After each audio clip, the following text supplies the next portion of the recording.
শুভ সকাল সবাইকে। নতুন একটা সকাল। এই যে সকালে স্নান করে নিয়েছি, পুজো দিয়ে চলে এসেছি, চা বসিয়ে দিয়ে এসেছি। তো এসে মাথা আঁচড়ানো হয়েছিল না, মাথাটা চিরুনি করে নিচ্ছি আর কি। তো সবাই কেমন আছেন জানাবেন। আমি তো মোটামুটি বেশ ভালোই আছি। তো এই যে চা করে নিয়েছি, মা ছেলে দুইজনে চাও খেয়ে নিলাম। এই যে একটু দুধ, সেই দিন 2 কেজি দুধ জাল দিয়েছিলাম, তো দুধটা রয়ে গিয়েছে, ওই দুধটাই জাল করে রাখলাম। চা খেতে বেশ ভালোই হচ্ছে, ওই দুধে চা কিন্তু খুব মজা ওইভাবে জাল দিয়ে নিয়ে। তারপরে এই তো আমি চা খেয়ে দিয়ে দুধটা জাল দিয়ে ফ্রিজ থেকে দুপুরে মাছ রান্না করব, মাছের জন্য মাছটা বের করে রেখে চলে আসলাম ঘরে। এখন ঘর দরজাগুলো গুছিয়ে ঝাড়ু দিয়ে চলে যাব। আজকে আমি মুছবো না, আজকে মাসি আসবে আর কি মুছতে। তো মাসি আসলে বিকালে আসে, দুপুর পরে খাওয়া দাওয়ার পরে আসে আর কি। আমার তখনই সুবিধা হয়। আমি যেহেতু সকালে ঘুম থেকে সকাল সকাল উঠতে পারি না, এই জন্য আমার দুপুরে রান্নাবাড়ি শেষ করে খাওয়া দাওয়ার পরে আসলে সুবিধা হয়। আর এইখানে এই যে চাল ভিজিয়ে দিয়েছি, এই চালটা গুঁড়ো করে আনাবো মিল থেকে। তো চালটা পরিষ্কার করে ভালোভাবে ধুয়ে তারপরে এখন আমি ছাকা দিয়ে রাখবো। তারপর আমার বরমশাই যখন বাসায় আসবে আর কি, তখন ও নিয়ে যাবে মিলে, আমি তো আর নিয়ে যাব না। আমি আমার কাজটা সেরে রাখছি, তারপরে যে দুপুরে রান্নাবাড়ি করব। তো এই যে এই বালতিতে চালটা ভিজিয়েছিলাম, বেশ 3 কেজি 3.5 কেজির মতো চাল রয়েছে এখানে। তো এই জন্য এখানে নিয়েছি, যাতে ধুতে সুবিধা হয় আর কি। আর ধোয়ার আগে কিন্তু আমি চালটা বেশ ধুয়ে বেছে নিয়েছিলাম যে আখির খোলা আছে নাকি। এর আগে একবার আমি তখন বুঝতে পারি নাই, ওই রকম চাল গুঁড়ো করে আনার পরে দেখি চাউলের গুঁড়াটা কিসকিস করছে, আখির খোলা বাছা হয়েছিল না। এই কারণেই হয়তো। যাই হোক, এই যে আমি মাছগুলো কিন্তু লবণ হলুদ দিয়ে ধুয়ে নিয়েছি, নিয়ে লবণ হলুদ দিয়ে মেখে নিয়েছি। আর আমি মাছগুলো পরবর্তীতে একটু ছোট করে কেটে নিয়েছি। বড় মাছ ছিল, অনেক বড় বড় চাকা ছিল আর কি।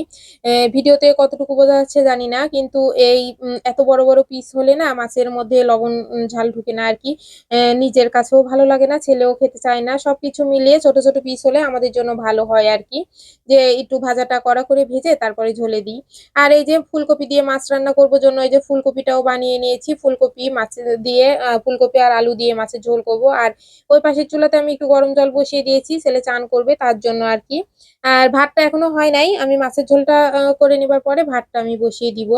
আর আজকে মাছের ঝোলের সাথে তেমন কিছুই রান্না করব না, শুধু একটু বেগুন পোড়াবো আর টমেটো সালাদ করে নিব, তাহলেই হয়ে যাবে। আর শীতের দিনে কিন্তু আলু ফুলকপি দিয়ে মাছ রান্না করলে তেমন কোনো আর এক্সট্রা ভাবে সবজি করতে হয় না, এটা দিয়ে হয়ে যায়। আর সাথে একটা ভাজি হলেই হয়ে যায়।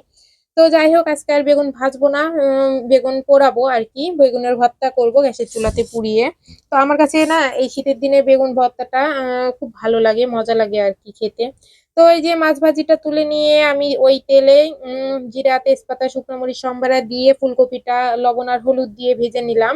ভেজে হালকাভাবে ভেজে নেবার পরে আবার কেটে রাখা আলুটাও দিয়ে দিলাম। আর এই যে চুলাতে আমি ওই পাশের চুলাতে আমি বেগুনটাও দিয়ে দিলাম। আর এই দিকে এই যে আদা জিরে ঝালের গুঁড়ো মাছের ঝোলে দেওয়ার জন্য সবকিছু রেডি করে নিয়েছি।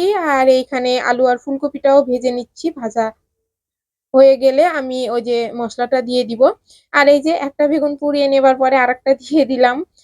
আর এই পাশে আমার আলু আর ফুলকপিটা ভাজা হয়ে গেছে, ওখানে আমি মশলাটা দিয়ে দিলাম, দিয়ে এখন খুব ভালোভাবে কষিয়ে নিব। নিয়ে ঝোলের জন্য জল দিয়ে দিব। ঝোলের জন্য জল দিয়ে আমি ঝোলটা ফুটে আসার পরে মাছগুলো দিয়ে দিব, তাহলে আমার ঝোলটা রেডি হয়ে যাবে। আর এইদিকে আমি কিন্তু মাছের ঝোল করছি, আর এইদিকে বেগুনগুলোও ছিলে নিচ্ছি, টমেটোর সালাডটাও কেটে নিচ্ছি।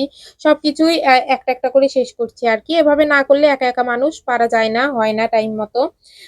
এই যে আমার কিন্তু ঝোলটা প্রায় ফুটে এসেছে, ফুটে আসার পরে আমি এই যে এখানে মাছগুলো ভেজে রাখা মাছগুলো দিয়ে দিলাম। এখন ঝোলটা কিছুক্ষণ ফুটিয়ে নেওয়ার পরে উপর থেকে এই যে ভাজা জিরার গুঁড়া আর গরম মশলা গুঁড়া দুইটা একসাথে টেলে আমি গুঁড়ো করে রেখেছি, তো ওইটাই দিয়ে দিলাম। দিয়ে এই যে সবকিছু আমার দুপুরের আয়োজন রেডি।